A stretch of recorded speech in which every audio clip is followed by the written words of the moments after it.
Okay, welcome to the little how-to video of single moss stitch. So for this you need to be able to do a knit and a purl stitch, and we're showing this one. We will be showing more over the coming weeks, because this is single moss stitch. There is double moss stitch, Irish moss stitch and various other bits and pieces. So I'm going to show you how it should look and how to work it, and then I'm also going to do a couple of rows to show you what happens if you go wrong, just so that you can hopefully see the difference. So I have cast on 15 stitches, and for this, if you have an odd number of stitches, you'll start with a knit one, and so you'll go knit one, purl one, knit one, purl one, all the way to the end, and then you will end with a knit one.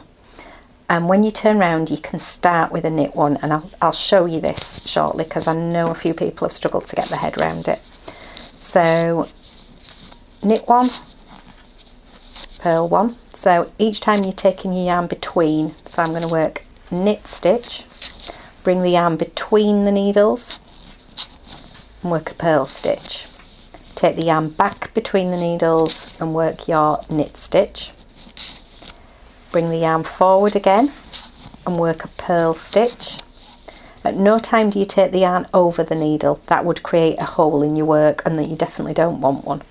So between the needles, knit one, back between the needles, purl one, and you can get a nice little rhythm going on this with your knit one, purl one, but it's definitely not as fast as doing stocking stitch or garter stitch. But anyway, then we hit the end of the row. So knit one, purl one, ending with a knit one. Okay.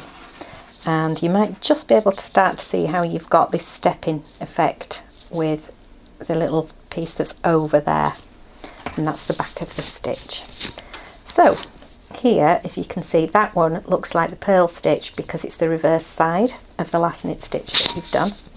So I start with a knit one, then yarn back between the needles, purl one, back between the needles, knit one, forward between the needles, purl one, back between, knit one, and I'm just going to get to the end of the row,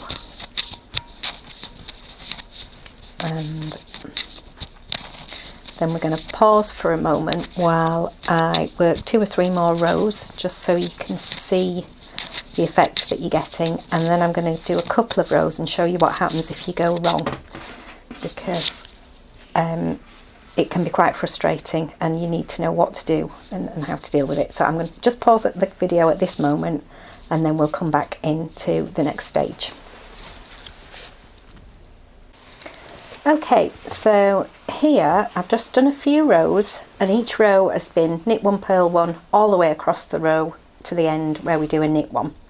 So this is this lovely little bobbled effect that is called the moss stitch. Now the next row I'm actually going to do part of it wrong, so that you can start to see what happens.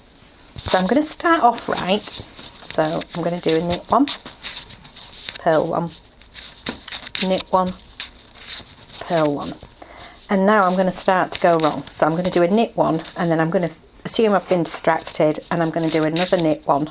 So I've got 2 knits together, and then a purl one, knit one, purl one, knit one, and then I'm going to go back correct and do a knit one, purl one. So you're actually doing your knit one, purl ones over the opposite stitch. So that's the purl, that's the back of the stitch.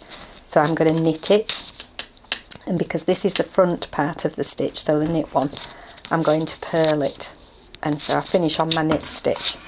So I've intentionally gone wrong in the middle, and you'll just start to see where the lovely little bobble effect goes wrong. So I will do another row to start with the knit one, purl one, another knit one, purl one, and then here is where I've got the 2 purl stitches. So if I do my knit one, but then I'm actually doing a purl over the purl, and then I've got another knit and a purl and a knit and a purl. So I've gone wrong on one row, but I'm then doing the next row correctly. And when I turn it over, hopefully it will shout at you there in the centre here. And that is because I've done the knits over the top of the knits and the purls over the top of the purls. It's actually going back to a knit one, purl one, rib, and that was how it will look if you've gone wrong. All you can really do there is pull it back to where you have gone wrong and then start that row again. You can whiz it off your needles and just pull it back and pick your stitches up, but I thought another technique that will just slip into the end of this is the pulling back. So if you put your needle back into the middle and slip it back onto your left needle, so in there, slip it off, in there, slip it off, and your tension is here, in, slip it off, and you would have to work back the 2 rows that were incorrect and then start them again. But that you can even see on this side where you've got that stretched look in the stitch that's wrong. So if you get something that looks like that, you've literally got your knits and purls in the wrong place. So pull it back to where you are there and then start again correctly.